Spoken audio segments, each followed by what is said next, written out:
Morning, Keels. I didn't get back there and talk to you. I don't want to get in trouble. You in trouble? Never. Never. Good to be back with you. I feel like it's been quite a while since I've been here at all. I've actually missed a couple of our Methodist communion services, so I'm looking forward to being back in the groove with that on Thursday. And as Ann mentioned, anybody can come. Everybody's welcome. That's how we roll. So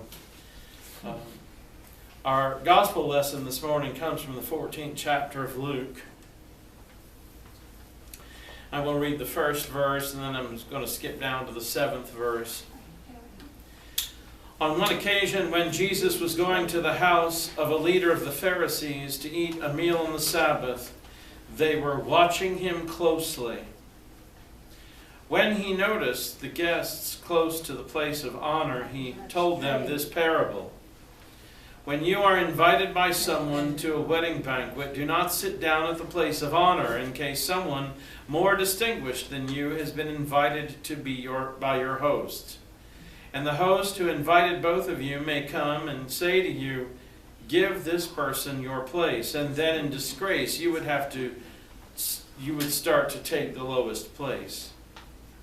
But when you are invited, go and sit down at the lowest place, so that when the host comes, he may also say to you, friend, move up higher, and then you will be honored in the presence of all who sit at table with you.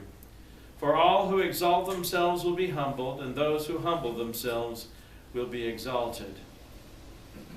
He also said this to the one who had invited him, when you give a lunch or a dinner, do not invite your friends, or your brothers, or your relatives, or rich neighbors, in case they invite you in return, and you would be repaid. But when you have a banquet, invite the poor, the crippled, the lame, and the blind, and you will be blessed, because they cannot repay you, for you will be repaid at the resurrection of the righteous. These are the words of God for the people of God. Thanks be to God. Would you pray with me and for me, please? Gracious God, may the meditations of our hearts and the words of my mouth be acceptable in your sight. O Lord, you who are our strength and our Redeemer. Amen. Amen.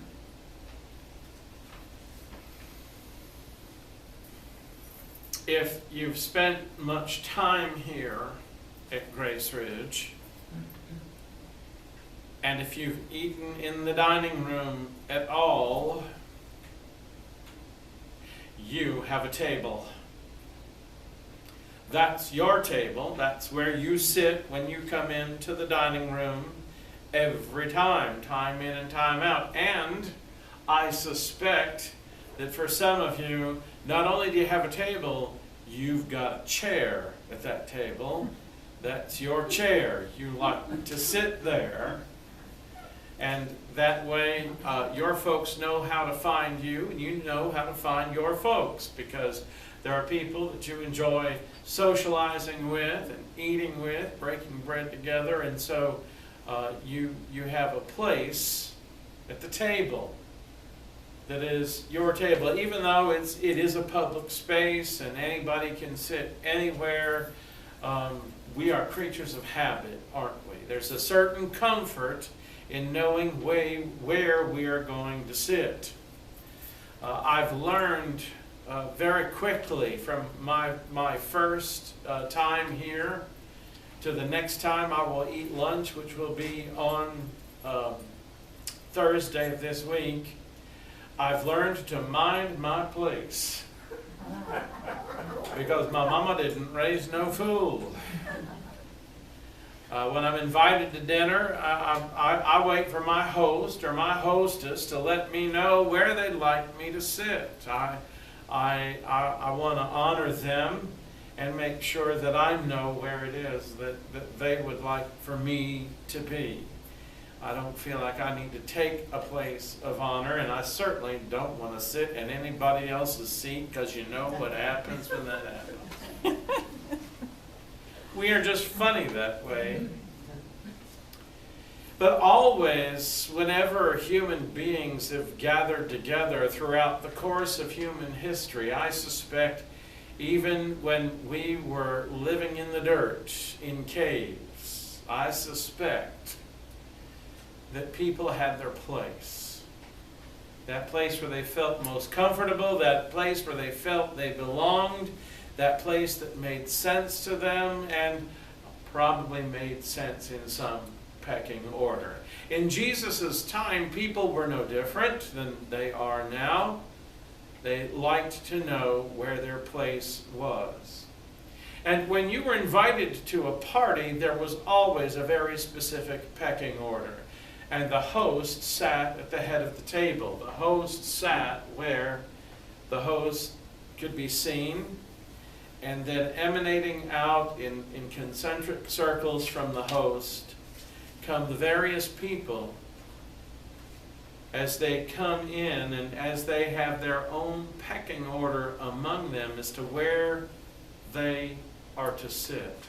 The practice was to have your host invite you when you were invited to the dinner party. Your host would instruct you where it was that you were to sit. And the more important you were in that social circle, the more important that you were to that host, the more important you were in the community, the closer to the host you would sit.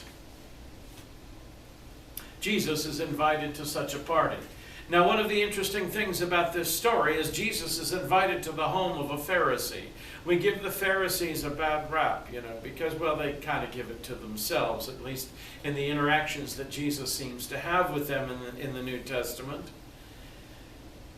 But it is significant, first of all, that Jesus has been invited to the home of a Pharisee. This Pharisee is obviously interested in Jesus. He is intrigued by Jesus. He has invited him to his home to break bread together, to be a part of a dinner party. And if a Pharisee is throwing a party, who do you suppose was there? I'm going to guess it was other Pharisees. Because when you have a party at your house, when you use the fancy dining room here at Grace Ridge, when you reserve the larger table because your family's here, you're going to be inviting people to your party who are like you. And more than likely, there were other very important grand high muckety mucks that were sitting about this dinner party. And Jesus takes time to observe. He watches what's going on in the room, and certain people go immediately to the head places, to the places of honor, the places that are held in the highest levels of respect. And Jesus interrupts the dinner party. Pharisee has invited Jesus to his home. Pharisee has invited Jesus to his dinner party, knowing that Jesus is a rabbi. Jesus is a teacher. Knowing that Jesus will probably offer some very significant idea or teaching from which they can all learn. And this is Jesus' opportunity to remind those people who believe themselves to be most important in the community what their place really is. And he notices how the most important people take the most important spots without being directed, without being invited, without being asked. They assume their role. They assume their relationship with the host. They assume the pecking order in the room. And Jesus looks at them and says, this isn't how it's done. When you come into a room, take the place of least honor. Because if you go to the front of the room, you run the risk of your host saying to you, you are in the wrong seat. You don't belong where you think you belong. And then you have to suffer the embarrassment of being sent to the back of the room, being sent to the children's table. By the way, if you do invite me and there is a children's table, please put me there because that's where I have the most fun. But they're sent to the back of the room, says Jesus. Start there. That way you don't have to suffer the embarrassment of understanding your place. Start at the back of the room. And let the host come and get you. Let the host come invite you. Because you see, the host determines your value. The host of the meal determines your value. The host determines your value. If the preacher says it 3 times, it must mean something, so write it down. Jesus is trying to help us understand that it's not we amongst ourselves that determine our value in the pecking order. It is the host himself, Jesus Christ the righteous, God our Father in heaven, that determine our value. We don't do that. Now our value, of course, is priceless. We know that by the gift of Jesus Christ on the cross. Then he adds one more bit, and this time he's looking his host square in the eye, because now we get a feel for who has come into the room. He says, look, when you throw a party, don't invite the people who can repay you. My grandmother had a drawer in her house in the spare bedroom. I loved that drawer. It was very deep, it was very wide, it was very high, and it had all kinds of cool stuff in it that she collected over the course of the year. Now, some of you know what that drawer was for. That drawer was the just-in-case drawer. Just in case Grandma got caught short and didn't have a gift at the right time for the right person, it was already in the drawer. She would collect them so she would be ready. My grandmother was the sort of lady that didn't want to owe anybody anything and wanted to be on top of it when somebody had an occasion. Jesus tells this man, tells this Pharisee, look, this isn't the kind of party you need to have. You need to go out into the fields and forests. You need to invite the least, the last, the lost, the broken, the disconnected, the disenfranchised, the disenchanted, and bring them to your table. Bring to your table the people who can't repay you. Bring to the table the people who don't have the same level of worth and value as you perceive yourself to have. Because therein lies true hospitality. Therein lies true generosity. I can't imagine what it might have been to be at that table. A couple of years ago, there was a story of a man who threw a party in New York. Very fancy bar. And he ordered all the food. He got the best chicken wings that could be found in the area. He got the bar set up. And there were no guests. And he did it intentionally.